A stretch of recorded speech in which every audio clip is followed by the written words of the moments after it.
Negative thought இருக்குது அப்படின்னு சொன்னால் அந்த நெகட்டிவ் தாட்டுக்கு நம்ம எந்த விதமான நிறத்தை வந்து நம்ம பார்த்துட்டு படுத்தோம்னா சரியாகும்.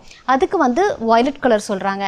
நமக்கு ஒரு மாதிரி அதீதமான ஒரு கோபம், பயம் அப்படின்னு சொல்லக்கூடியதுக்கு எல்லாத்துக்கும் வந்து ஒரு விருப்ப எண்ணம் இந்த மாதிரிலாம் இருந்தது அப்படின்னா ஒரு பொன்னிறம், மஞ்சள் நிறமாவோ இல்லை ஒரு ஆரஞ்சு நிறமாகவும் அதெல்லாம் பார்க்கலான்னு சொல்கிறாங்க. ஒரு அன்பு, கருணை அதெல்லாம் ரொம்ப கம்மி, எம்பத்திலாம் கம்மியாக இருக்குன்னா பச்சை நிறம் பார்க்கலாம் அப்படின்றாங்க.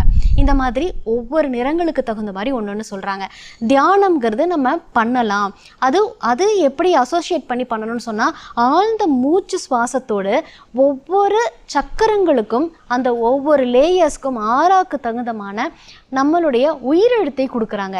எந்த இடத்துல ஔ சொல்லணும், ஓ சொல்லணும், ஐ சொல்லணும், ஏ சொல்லணும், ஈ சொல்லணும், ஆ சொல்லணும்னு சொல்லி மூலாதாரத்தில் இருந்து நம்மளுடைய சகஸ்ராரம் வரை